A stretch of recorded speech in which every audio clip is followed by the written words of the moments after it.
oh, oh, gut,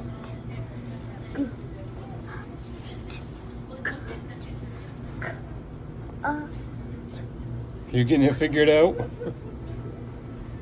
uh, How we doing, folks? We might blow off the Oz tonight. She's blowing a living gale out there. We'll see. If I disappear, look for me there. Maybe I'll find the wizard.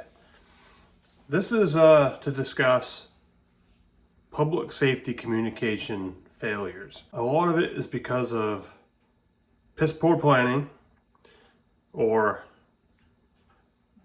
operator error, because a lot of times operators are not trained on their communications, right? They basically just get handed a radio and go, here you go, figure it out. That's a problem. So a lot of that falls back on training. That's an issue that needs to be addressed across many different agencies.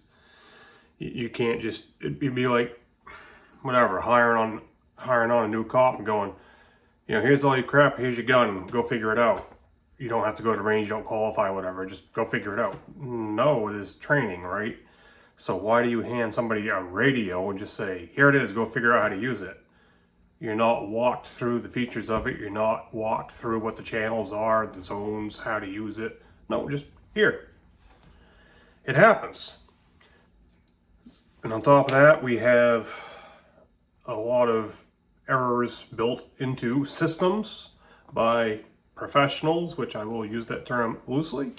I'm not here to tell you I'm an expert. I'm not here to tell you I'm a professional. I am just here as a person with several years of radio experience under my belt, several years of real life experience in public safety across the board under my belt, and military on top of that. So when you start pulling from all these different aspects and start kind of pulling things together, you notice trends, you notice patterns. So that's what we're going to talk about. Start with about 25 years ago. I was active duty, puddle pirate, shallow water Navy, right? And the area I was operating in, we had what was called a high site, which all that was an extended base. And it was controlled via telephone line through a console. So other stations, our station, and then two other stations were all connected into this remote base, which was just a little tower with a radio on it. It was all done by phone line. So if the power went out, that was off the air. If the phone lines got disconnected because trees came down and ripped them down, it was off the air. There was no comms in that area. Cute, huh? Things have been upgraded now. They've got their new, whatever the hell the friggin' thing is, system something or other. But anyway, we're talking back then. But still, even 25 years ago, this type of thing should not have been. Now, we had wide open Atlantic Ocean, Canadian border, and then we would go up the river. The problem was, you go up the river, you'd lose comms. You couldn't hit that high site. You couldn't hit that base because you're already at sea level. You're in a boat, right? Especially if it's low tide, you're even lower. And where I was, you had 26 foot tide differential. So high tide, you're 26 feet up here, and then at low tide, you're 26 feet down here. You're up and down 26 feet. So you get upriver, and now you're several miles away from this extended base, from this high site. You're already at sea level. You have to punch through ledge, you have to punch through trees, you have to punch through so much terrain to try and cover miles to reach that tower. You couldn't do it, and all we had was 25 watts. We were running MCX 1000 radios, Motorola crap, with 25 watts power, no different than any marine radio you could buy in the store. You were dead. You had no comms. And that's how it was. So here's a situation that happened. It didn't happen up the river. It actually happened where you should have been able to get communications. Now, the station I was at that time, we did not have a watch stander. Now it's all done out of their sectors. We didn't have sectors back then. Everything's all new. Well, our station, as I said, we did not have a watch stander. We were called a station small. We were under another station. That station had a watch stander. So we would run all of our comms through them. There were 3 of us on the boat, which is usually how it went. On a 4140, you had to have 3 people, engineer, coxswain, and a crewman. And that left the station empty. Not even a skeleton in there. So we were out. We were doing our jobs. We were running drills. We were breaking in the crewman as a new coxswain. And we actually had a real issue. We began taking on water in the engine room. So we had an engineering casualty to deal with in real life. It was not a drill. So to make that a short story, I pop open the hatch to look down the engine room, and the deck plates are going underwater. All right. Everybody does their job. The coxswain has a job to do. The crewman has a job to do. I have a job to do as the engineer.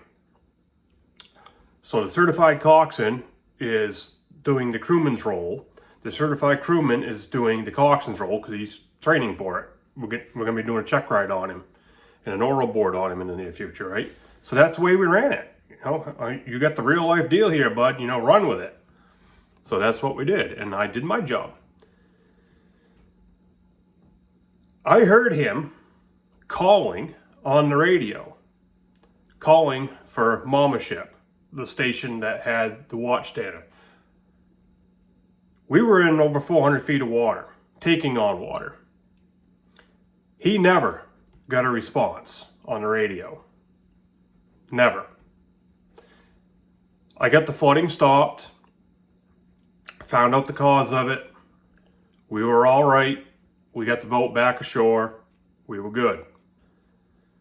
The certified coxswain on board was also our station supervisor. He was a BM1 and E6. After we got docked up, he went off the boat. He was wild. He disappeared. He went to the station. He was on the phone. He went and called and started ripping asses. Why didn't they hear us? Well, their excuse was, well, we didn't hear you. This guy has been calling and calling and calling and calling and calling you guys on the radio. Why are you not hearing us? At that time, we used to operate on 83 Alpha, common channel. I mean, every freaking Marine radio has that. He was calling them on 83. He was calling them on 16. International hailing in distress, right? Nothing. Why was the U.S. Coast Guard not responding to calls on channel 16? They should have been answering us on 83. They weren't. He was trying them on 16. Nothing. You think we got a frickin' problem going on there? Yeah. In the public safety world, this is not just specific to communications. It kind of is a blanket. We often run into people in fire, EMS, and law that fall into this category. I don't like the way things are. Okay, fair enough. So we can find a new way to do things. We can find ways to improve things. Well, I don't want to do that because I don't like change. Okay, so you don't like the way it is and you don't like change. You can't have it both ways. It has to be one way or the other. So you have the ones who complain because of whatever the situation is, but they don't want to do anything to change that situation because it's a change, and for whatever reason, they're scared of a change. Let's go back about 15 years ago now. There was a municipality who purchased a repeater, and it was all done by an authorized Motorola dealer. It was put on the air. as analog originally, then it was converted to digital, DMR, fine, whatever, cool. But a problem that was constantly happening was they were complaining that it just didn't work good. Didn't work good. They couldn't talk to each other. So I just started observing and asking questions. Okay, what do you mean it doesn't work? What do you mean you can't talk to each other? You know, what is going on? You need to say something more than it just doesn't work. You know, what's the details? Where are you? Where is the other person? Right? You know, you need to get information to be able to troubleshoot an issue, not just, oh, it doesn't work. So over time, I started realizing that it was not working as they started getting closer together. So this repeater, it covered the EMS, fire, and their police department. It was for their municipality. So they could all communicate for emergency calls. Makes sense, right? And if they were all out and about, you know, a mile apart, 2 miles across town, 6 miles apart, it worked fine. But as they started getting in closer to the scene, they couldn't talk to each other. If they were on scene trying to go through it, because they would stay on repeater, because as mutual aid was coming in, mutual aid is using their repeater to communicate with them. So if they were in tight quarters, they couldn't communicate. All right, that's starting to tell me something. I got a copy of their code plug, which is the radio configuration file. You know, what do we got in these radios? What do we got for frequencies? And I looked at that and I went, that can't be right. So I called the dealer, the authorized Motorola dealer, okay? They even have the big old sign on the side of their building, authorized Motorola dealer. And I said, I'm looking at this frequency pair for this repeater. Is this a typo? No, that's right. What I was looking at was a 400 kilohertz split. 400 kilohertz. I said, well, there's the whole problem right there. You guys are running 400K split? Yeah, that's all we could get. No. In 2010, that you've got 24 megahertz of spectrum there. You're trying to tell me all you could get for a frequency pair was 400 kilohertz? No. So, if you don't understand radio, here's what was happening. To put it in easy terms, let's say the repeater transmits on 155.0. You have to transmit to that repeater on another frequency. You need 2 frequencies to make a repeater work, an in and an out. And the input was 155.400. So when you key up your portable radio or your mobile radio in your fire truck, in your cruiser, in your ambulance or whatever, you're transmitting on 155.4. It's going to the repeater. The repeater is regurgitating that, kicking that back out to the field on 155.0. So all your field units on scene next to you, around you, are listening on 155.0, right? Follow me? Well, the problem is desensitization, because you're transmitting so close to your receiver frequency, and you're transmitting at 40, 45, 50 watts of power, and one of their trucks also had a 100 watt radio in it, so that's even worse, that your 155.4 with 40, 50 watts of power right there on the scene, so close to your other people's receiver frequency, it was just wiping it out, squashing it. The repeater, at whatever distance away it was, could not overcome the power of the mobile radio doing the transmitting. It's like, this is basic radio 101 This never should be a thing. This never should have happened. But yet, that's what they had. And they still got it because they've never changed it. So once I figured that out, I explained it to them basically like I just explained it here. I tried to take all the technical mumbo jumbo out of it and said, this is your problem, and this is why you're having this problem. This problem should not exist. You can fix it, but they haven't. Well, whatever. I figured it out. So why did an authorized Motorola dealer with these professionals do something like that? 400 kilohertz in public safety. I mean, you got the option of getting 2, 3, 8 megahertz apart, 10 megahertz apart on the split.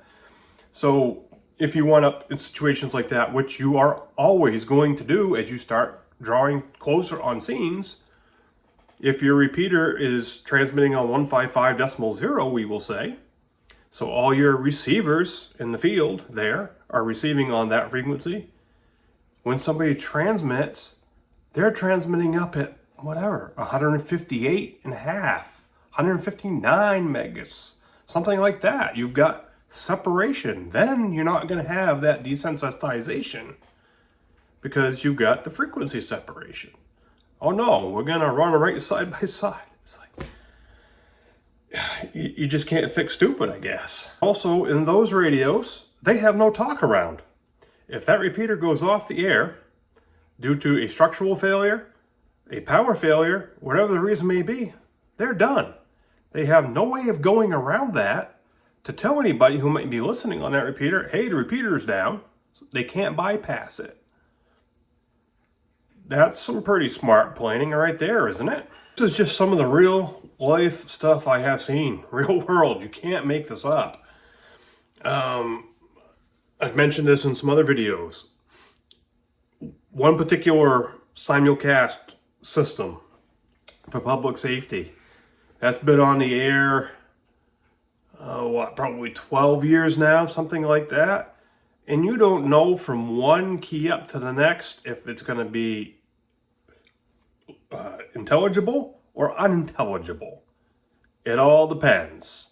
You could get a series of transmissions in a row through it where it's nice and crystal clear like this, and then you can get a whole batch for the next 2-3 hours where it is all garbled. It's just a matter of, is it going to sync up or not every time the system keys up? And you have no way of knowing. It is what it is, right? There's 4 other simulcast systems in play right now, and another one being built right now in the same area that have no back doors. And those systems often have distortion, sound very tinny, and if the hub of that system goes down, which it has, at least twice that I'm aware of in the last year that it's been on the air, you've lost your entire system. You're done. You have no LE. If it's the LE side that goes down, if it's the fire side, you have no fire and EMS. You can't call them on the radio, you can't dispatch them, nothing. So hopefully you don't schedule your heart attack or you don't schedule your kitchen fire when the system's down, because you call 911, you're not going to get anybody. To boot, with those simulcast systems not having a back door in any of them, you have all those sites that are controlled by a single PL tone. So you could be hitting multiple sites when you key up. And then it's up to the system. It's up to the voter system. And then it's up to the hub, the brains, to decide, all right, sync up. And that's all done by GPS timing. So that it's supposedly not going to be all garbled up and you should have clear audio. If you lose that GPS timing signal, whatever reason, doesn't matter, and you key up, now you're going to have multiple repeaters, whatever ones you may be hitting, all keying up out of sync, and it just ain't going to work because there's no way to access each repeater individually. So let's say 100 hertz opens up the entire system. the system is down because we've lost the timing signal. Well, you can't open up your closest tower with, say, 67 hertz and have all the other towers reject you. You know, fire department's 20 miles away. They can't open up their closest tower with, say, 114.8 hertz and have all the other towers that may hear them further away reject them. An ambulance somewhere can't hit their closest tower with 123 hertz and open up that tower only and have other sites that they may be hitting reject them. It's not an option. This failure that has already failed at least twice and can very easily fail again is the latest and the greatest. Nothing but the best. I don't understand it. We're talking all VHF band here also, by the way. So 155 range, up and down, give or take, in that neck of the woods. EMS and fire. When you have fire units off on a scene less than 2 miles away from the repeater, and when they're trying to communicate through that repeater and it is so broken up, it sounds like they are literally 50 miles out. That's a problem. I mean, you should be able to spit on that repeater and get through it. Nope. Couldn't do it. I listened to that. I went, holy crap. That is sad. When EMS crews are in the same position, they're less than 2 miles away, and they're on high ground. And you can, if you got in the right spot, you could look right down across and put your eyeballs on the tower that the repeater's on, and they can't get through it. Do you think that is SAT? No, that's a problem.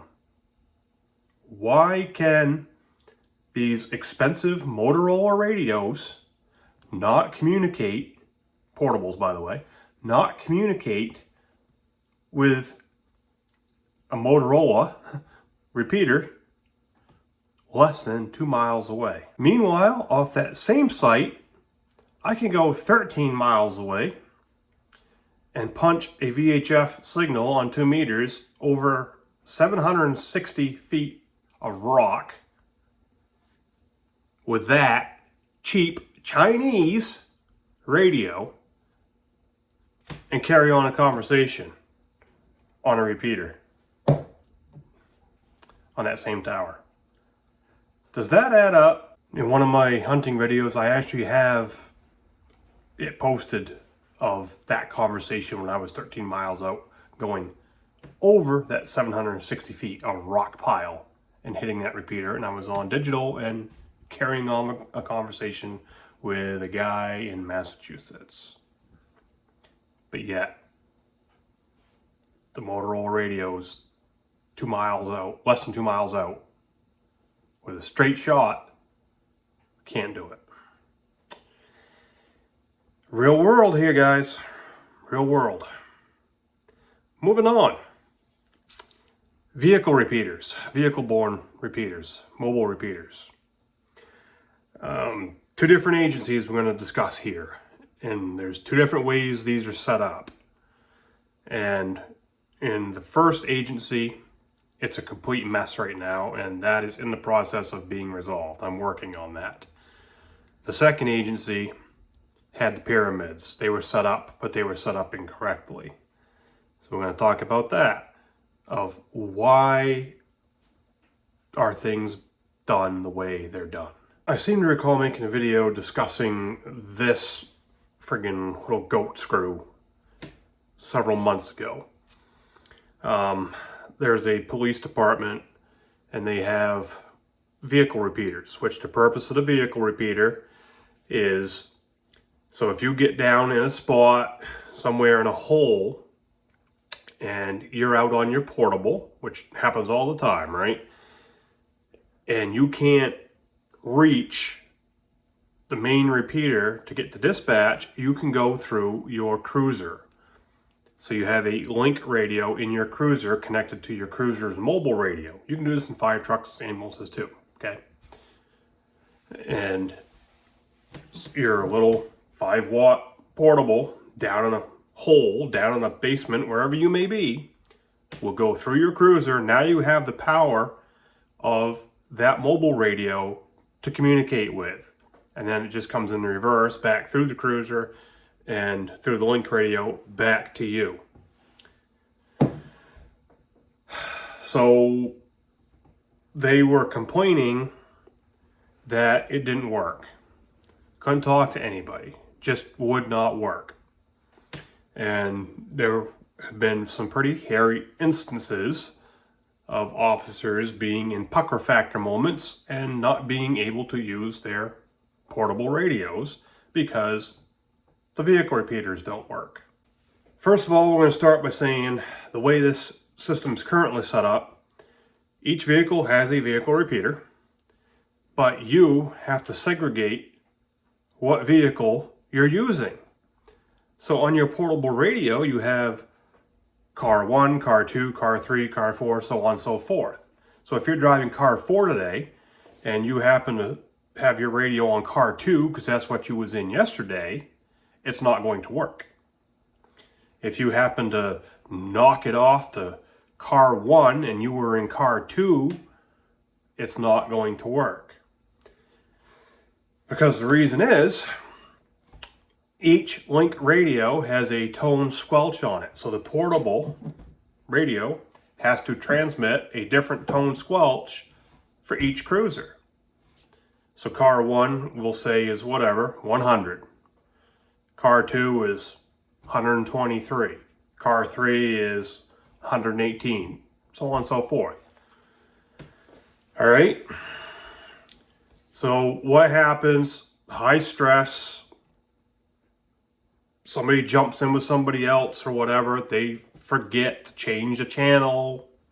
They can't communicate. You think that's an issue? Yep. And I got a copy of the code plug and looked at that. And on top of looking what I could physically see, within about 60 seconds, I had their problem figured out. I said, well, there's your issue right there. First of all, I physically looked through one of their cruisers, and they have their mobile radio in the center console, pretty standard, right? I couldn't find the link radio anywhere. Usually, those are in the back. They're going to be in the prisoner's cage there, the rear compartment. They're going to be in there behind the seat. They're going to be in the trunk somewhere, so that the link radio is separated physically from the mobile radio. You're getting radio separation there because of the RF power. Couldn't find a thing anywhere. There was also only one antenna on the roof. Right? So where's your antenna for your link radio? Where is that? I also was not finding a notch filter. So they're doing in-band repeating. It's all VHF. There needs to be a filter because you need to block out all your other signals from getting back into your link radio's receiver. I'm like, so we're missing stuff here. So as I start looking around, I finally found the link radio in the center console, literally right underneath the mobile radio. They're like kissing each other. So, well, there's an issue.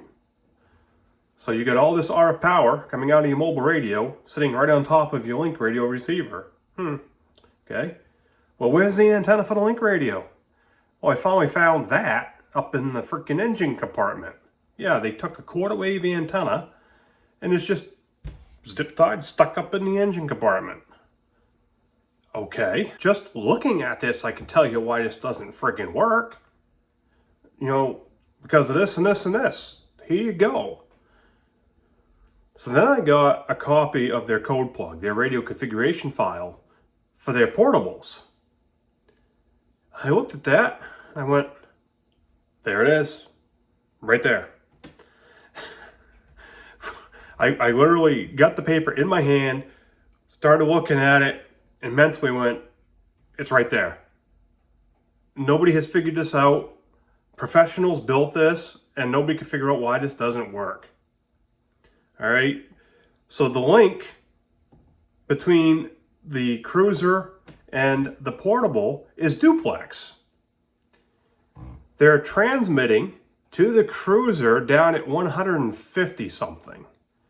And then the cruiser is transmitting back to the portable at 154 something. Okay. Now at the same time, that link frequency that is coming back from the cruiser to the portable is the same frequency that the mobile radio is receiving on from their dispatch.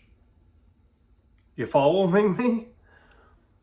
So what's happening here is dispatch is transmitting, okay? They're receiving on, we'll call it easy figuring, 155, okay? So your mobile radio is hearing 155. It's passing its information through the wires to the link radio, which is transmitting on 155 back to the portable. See an issue here. You've got a receiver and a transmitter right on top of each other on the same frequency. We've got a nice little circle going, don't we? We've got a nice freaking jamming loop. That was cute. That was real cute. I wonder why it doesn't work. Now, what's another issue you got going? You got duplex frequencies, right? So, as I explained, I wound up drawing this all out both ways. From the portable transmitting, and then from the dispatch transmitting and the cruiser receiving, coming all the way back to the portable. I drew it all out in pictures, block diagrams for this agency, and explained it all out and said, this is your problem. This is your problem going this way. This is your problem going this way. You know, all cumulative. This is why it doesn't work. And this should not be a thing. But it is. And I said, now here's another issue. You're transmitting to your cruiser on this frequency, and your cruiser's transmitting back to you on this frequency. I said, so if you've got some situation where you have a guy over on the back side of that building, and you've got somebody over on this side of the building, and let's say we put another person in over here, and they all have different cruisers, okay? Well, this guy is on his cruiser's repeater. This guy's on his cruiser's repeater. This guy's on his cruiser's repeater. Or just two of them, whatever the case may be. I said, so for you guys to be able to communicate just across that building, here's what has to happen. We'll say the guy at the back door, he transmits. He has to go through that cruiser's system, which then has to go through the dispatch's repeater system, which then has to come back to the other cruiser, or two cruisers, whatever it may be, go through that system, go through the link to transmit back to the guy at the front door, maybe the guy at the side door. It has to go through all of that just to go a distance of, what, maybe 30, 40 feet in a straight line? If anything fails in all that mess, these people who are in that close proximity cannot communicate. They could be getting shot at, and they cannot talk. This guy, talks. These guys here, right? Provided something works.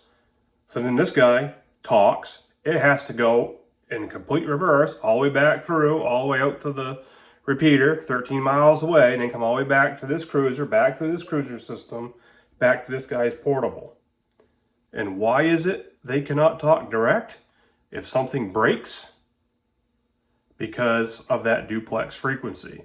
Because this guy's transmitting on 150, whatever it is, and everybody else is listening on 154, whatever it is. It's not a simplex frequency. This crap that somebody put together and calls a vehicle repeater, Once you get about, because I played with them, once you get about 25 feet away from that vehicle, they're done. They don't work anymore. So what good are they? How often do cops get more than 25 feet away from a vehicle? Pretty often, right? So you go inside a building or whatever, you can't talk to anybody. And your vehicle is, just sitting right out there in the driveway. That's not SAT. People can get killed because they can't call for help. They can't get more people coming. Oh, pull out your cell phone. When you're in there rolling around fighting with somebody, call for help on your cell phone, right? Yeah, right. It's like, why is this even a thing? It should not be a thing. But somebody cobbled this mess up and installed it in their vehicles and said, here you go. Talk about major officer safety issue. There it is. So they asked me, is there any way you can redo this and make these work? No. You need to rip that crap out.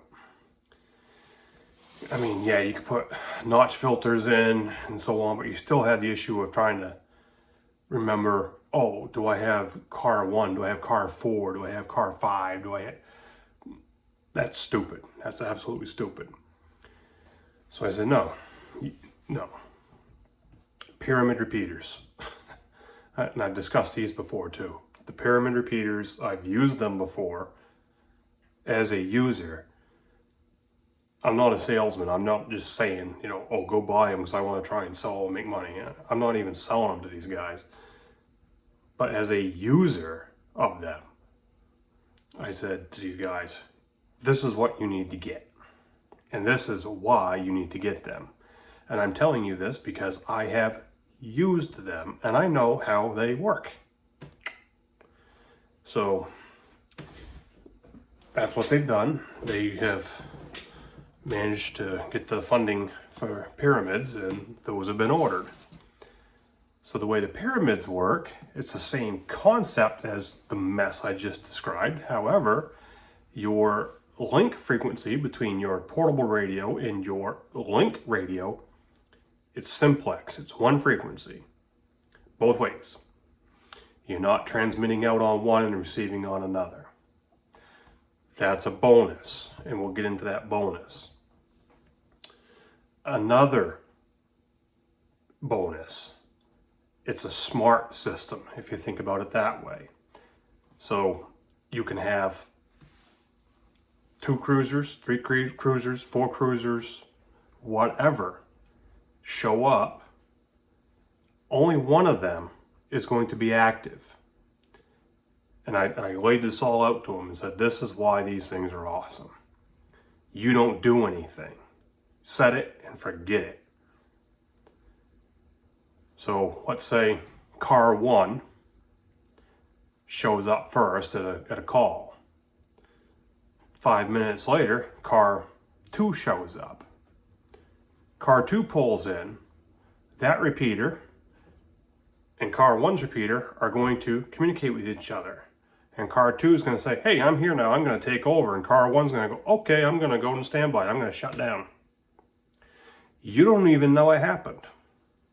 And it doesn't matter how many people you have running around on portables. You could have 2 people per cruiser. So now you've got 4 people running around with portable radios. They're all going to go through Cruiser 2's repeater. They don't even know it. It just happens. Somebody might come in from home. It could be a big incident. Somebody comes in on a call out. They just come flying in there with their personal vehicle and their portable radio, dressed and pressed, ready to do whatever they're going to do. Guess what? As long as they have their radio on vehicle repeater, it's going to connect to that vehicle repeater, Cruiser 2, and operate. No problem. Let's say Cruiser 2 leaves for some reason. They haul somebody to jail. Cruiser 1's the only one left on the scene. Cruiser 2 gets out of range. Those 2 repeaters talk to each other. Cruiser 1 goes, hey, you're getting too far away. Turn off. Cruiser 2 goes, okay, I'm going to turn off. Cruiser 1's going to go, I'm going to turn on. You don't even know what happened. Pretty cool, isn't it? Another bonus, you don't segregate car 1, car 2, car 3, car 4 no more. You have one channel for vehicle repeater. And that is going to be all the way to the right on the channel selector. So no matter what happens, you know, as long as you're all the way to the right, you're on it. And we're also going to have voice announce. We'll get into that later. So it doesn't matter what vehicle you have. It's all automatic. I explained to their administration, I said, and here's another bonus you have, getting back to the simplex. If whatever happens, all your cruisers have to leave for some reason. I said, all your cruisers catch on fire right there. All of them could burn up. You might have one cruiser catching on fire, burns up. You could have 3 of them. They all burn up. Big deal. If you are in the heat of the moment, you guys are still communicating directly. You're not relying on having to go through that system, to go through another system, to come back to another system, to be able to talk to each other on the scene. You've got a redundancy there. He's like, wow, this is how it should be, right? There was another agency that had the pyramids. And at first, there were some issues with them. I didn't do the install on them. It was actually the same authorized Motorola dealer that made the repeater with the 400 kilohertz split. And those repeaters was told brand new in the box. And I was in their shop before they did the upfitting. I said, so when you guys install these, I don't care what you pick, but put a PL tone on the link radio on both sides of it, on the transmitter and on the receiver. Lock this system down. And I've harped on this before in previous videos. Carrier squelch is a thing of the past. This ain't the 1970s anymore, guys. There is so much radio frequency interference bouncing around that it doesn't take much for static noise interference to break through a carrier squelch on a radio. So I specified that to this outfit. They did the upfitting, sent the cruisers back to the agency. Well, they decided they weren't going to bother with putting PL tones on the link radio. So what happened, unbeknownst to officers in this agency, and it took me a while to figure it out for them, was they were getting in places like around digital gas pumps and other places, and their dispatchers were complaining about all the noise going across the county repeater. It was just keying up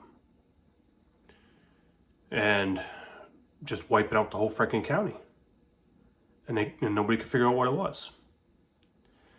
So as I was talking with them about that, so when is this happening? Where are you? Why aren't you hearing this? No, we're not hearing nothing. Blah blah blah blah blah.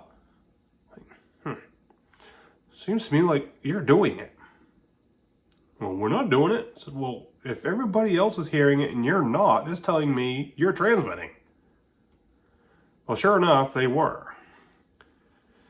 So that's exactly what happened. This professional outfit, authorized Motorola dealer, installed 2 pyramids, one in each vehicle for them, with carrier squelch on the link. So they would park their vehicle wherever, unbeknownst to them, because they'd get out and they had their portable on, right? So they'd be listening on the link frequency. They're not listening on the county's repeater frequency. And they just get out, do whatever they do, and they don't hear nothing unless something comes through the county's repeater back through the cruiser, through the link to them. Fine. Well, meanwhile, wherever they parked, something was interfering with the receiver on the link radio. And there was no way of rejecting that interference. So the link radio is going, oh, hey, I hear something. My squelch just opened. It tells the mobile radio, transmit. Mobile radio goes, oh, I'm supposed to transmit. Transmit. It transmits whatever the link is hearing. Garbage. I figured that out. And I called that radio shop up and said, Whiskey Tango Foxtrot. Oh, we'll bring them back. We'll fix that. Okay. So they took their vehicles back, got it fixed. The problem persisted. Well, the radio shop's solution was they just turned up the squelch some more on the receiver. Really? Really? And the problem continued. Yeah. Professionals. These guys are professionals. So I called them again, and it was not a real great conversation. So they went back. Now, mind you, good money was paid, I'm sure, to have this done. So the vehicles went back, and finally, PL tones were programmed into the link radio. So now, if they parked somewhere where there was interference on that link frequency, if it doesn't generate whatever that PL tone was, guess what? It's getting rejected. The receiver is not going to pass it and tell the mobile radio, hey, start transmitting and sending this through the system. This went on for friggin' months because the professionals are just either incompetent, stupid, lazy, or otherwise dumb, and just think that this is the 1970s, I guess. I mean, come on. All these problems were caused. An entire county's law enforcement communication system was jammed up because their professional radio shop was incompetent. That's it in a nutshell. Why do these things happen? Once they finally did it my way, like I told them when these were brand new in the box, they worked awesome. There were no more problems. But I'm just an idiot. I don't know what I'm talking about. Needless to say, this agency who's getting all upgraded right now, when I talked with them, I gave them that story. And I told them, it's going to be done right the first time for you guys, because we're not going to go through that mess with you. So what's another problem that might have helped head that mess off right out of the gate? PTT IDs, push-to-talk IDs, okay? So at that point, that county was still on analog. Now they're on P25. We're gonna go down that road too. A failure, okay? MDC 1200 IDs on analog. They haven't been around how long? Oh, they're brand new. They just got invented, right? We don't have a handle on that technology. So you have public safety running no PTT IDs in places. So if somebody's keyed up, you don't know what's transmitting. You don't know who it is. Okay? Now in the example I just gave of that cruiser transmitting it because of the interference coming through the link radio, if that cruiser was transmitting an MDC 1200 ID, a push-to-talk ID, so when that thing keyed up and it was programmed to send that ID at the beginning of the transmission, everybody, other users and dispatch, should have been able to see that ID number and known who it was and started making phone calls. Hey, dude, your cruiser's transmitting. And got that nipped right in the bud.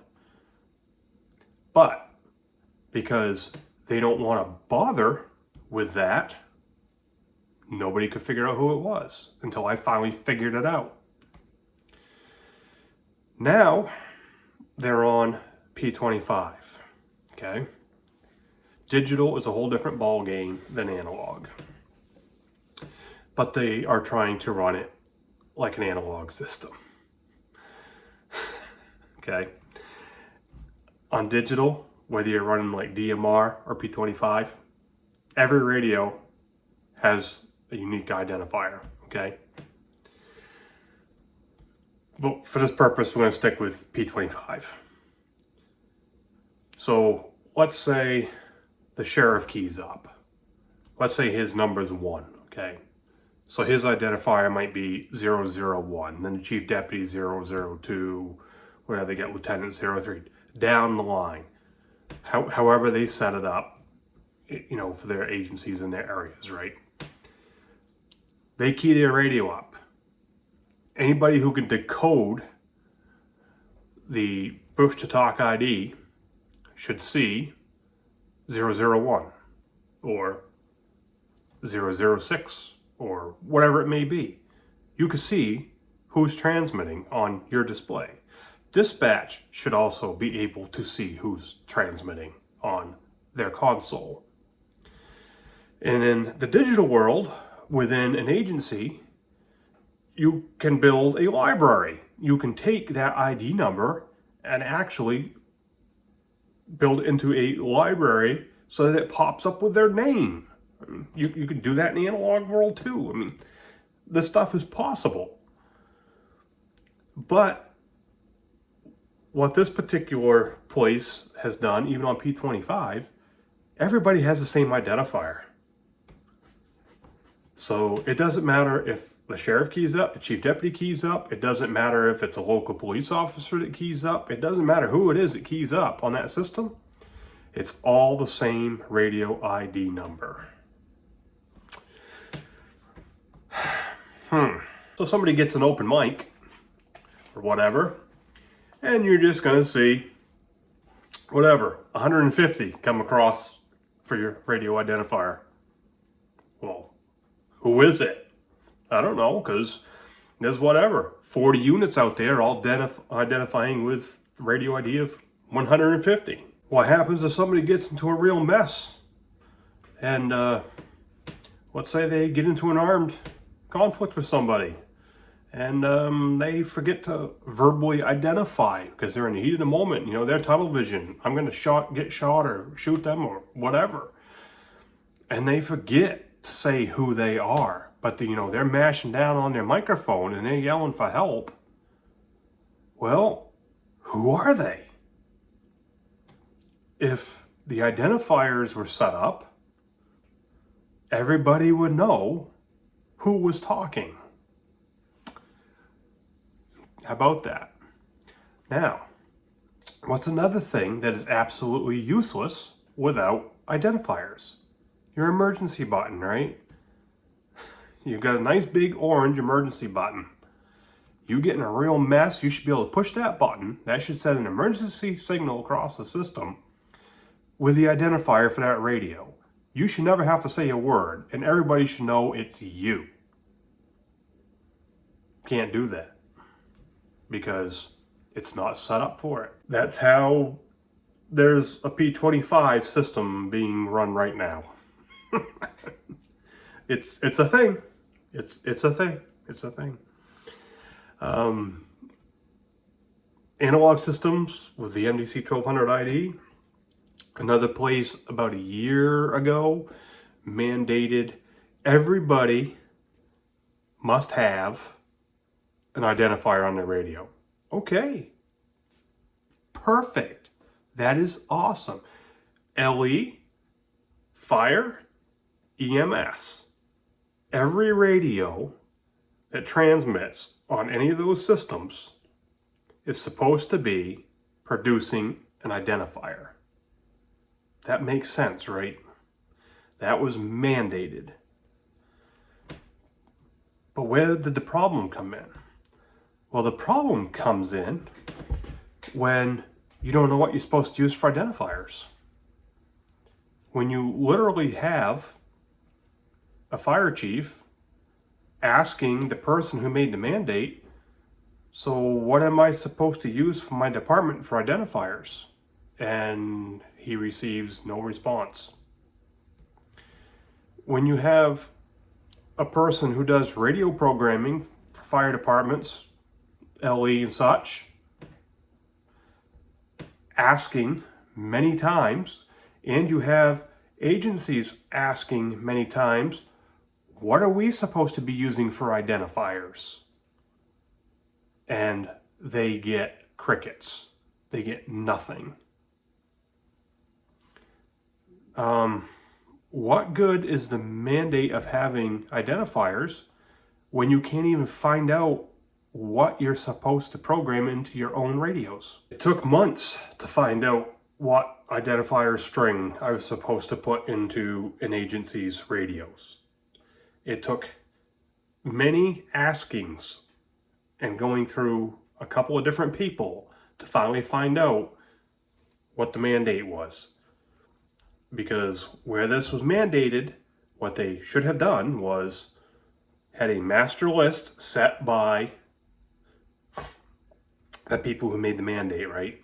So each law agency, down the list, alphabetical, here's your ID string.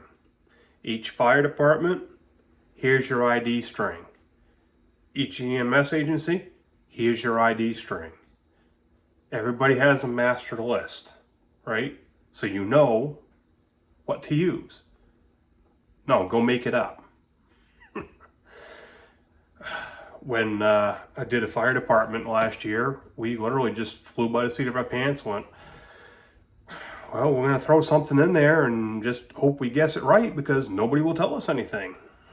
What do you do, right? Now, in this same area that mandated these ID strings, just a few days ago, there was somebody with an open mic. And I heard the dispatcher get on the radio and throw a call out, so-and-so, check for an open mic. I knew exactly who it was because I was looking at their radio identifier. I saw it on my radio. I knew exactly where it was coming from. But yet, the dispatcher didn't know. It was coming from a law enforcement agency. And the way it's set up here is, depending on where you're at, you might have 2 or 3 agencies that share one repeater, and you might have 2 or 3 more on another repeater, so you don't have a whole pile trying to get on one repeater. And, so they announced on this repeater that was coming through, this agency, check for an open mic. And I'm looking right at it going, I know right where that's coming from. They didn't. So what good is it having identifiers when your dispatchers don't even know what they mean? Failures in the system here, right? A PTT ID has a place, it has a purpose, a very good place, a very good purpose. But when you have a mess like this, what good is it, right? Failures. And these failures should not exist. So let's say that person who had the open mic was screaming, I'm being ambushed, shots fired, and okay, well, who are you? Well, I can tell right on my screen who it is by looking at it, I don't know. I just don't get it. So here's another situation, real life, of a scenario where a PTT ID might have made a difference. 2 years ago, there was I got notes going. There was an officer who stopped to check on a vehicle after dark in a parking lot. He didn't light it up or anything, he said. It was there, he go a little weird, goes check on it. And he finds a guy sitting in the vehicle with a gun to his head. Okay, well, things just got real quick, right? Yep. And then the guy gets out of the vehicle with the gun to his head. So now you have an armed guy with a gun to his head and a police officer. Now they're in an armed standoff after dark in a parking lot in rural Maine. Just the two of them. The police officer is calling for help on his radio, and nobody is answering him. Well, the reason being is he got on the wrong channel. Had no way of knowing that. And also, that radio was not throwing out identifiers. And in the heat of the moment, he's focused on this guy standing right in front of him with a gun to his head. So he was not thinking about saying, hey, this is me. So it turns out that even though he got on the wrong channel, he was still being heard.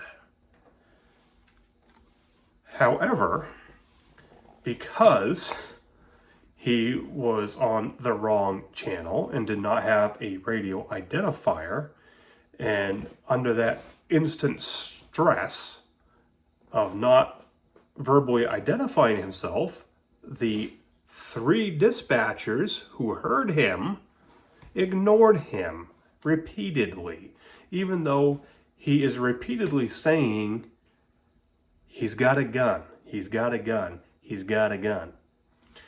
Even though about 30 seconds before that traffic came across the wrong frequency, the frequency he was supposed to be on, he signed out with that vehicle that he was there checking on it.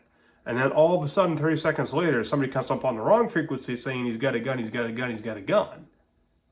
They ignored him. If he had a radio identifier and the system was able to decode that radio identifier, at least they could have seen who it was, and maybe they would have got their act together and answered him. But they did not. So there he was, by himself, with a guy who was now suicidal. And there they are, gun to gun. And he's being ignored. It didn't go good. Didn't go good. But we had a major communication breakdown there. And that was a preventable thing that never had to happen. And it boils down to, if radios were programmed better, if people had foresight, there might have been a different result. Just saying. This one's probably getting pretty lengthy, but this is real life. This is not Hollywood. This is real stuff that has happened. And, I could come up with more. Other people could come up with stories to tell you. Talk to other people in public safety who have had communications failure. And when you find out why it happened, is it preventable? Granted, there's going to be some circumstances you just can't do anything about. You can't do anything about the grid going down and the generator doesn't start. Now, if that's a reason it didn't start because, we don't bother to maintain the generator, or the generator's out of fuel, so, it can't start, well, that's a preventive thing, right? But some things cannot be prevented. Lightning strike takes out your tower, takes out your system. You can't prevent that. You're going to have to deal with that. A radio just quits working. Odds are there's no foresight on that. Things happen. It happens. Things break. A repeater might go down because it blows a fuse. It happens. But a lot of times, I would guess, a lot of these communications failures never, ever need to happen. And it's just because people don't have the foresight, they don't care. It's quickest, easiest, cheapest way to do it. It's good enough. It's good enough. And if you have people who just do the radio work, but they're not the ones out there depending on that radio, it's not their lives on the line. They're not the ones worrying about going face to face with somebody who's armed, who may want to kill you, they're not worried about that type of stuff. You know, they're home sleeping in bed. They don't care. They're warm and dry, cozy and fuzzy, right? Oh, well, yeah, so what? The repeater took a dump. Well, you know, I have to get my ass out of bed. No, I have to go fix it, blah, blah. Meanwhile, somebody's dead because it doesn't work. No big deal to them, right? It's just a job. They don't have the other end of it. Some people do. See ya.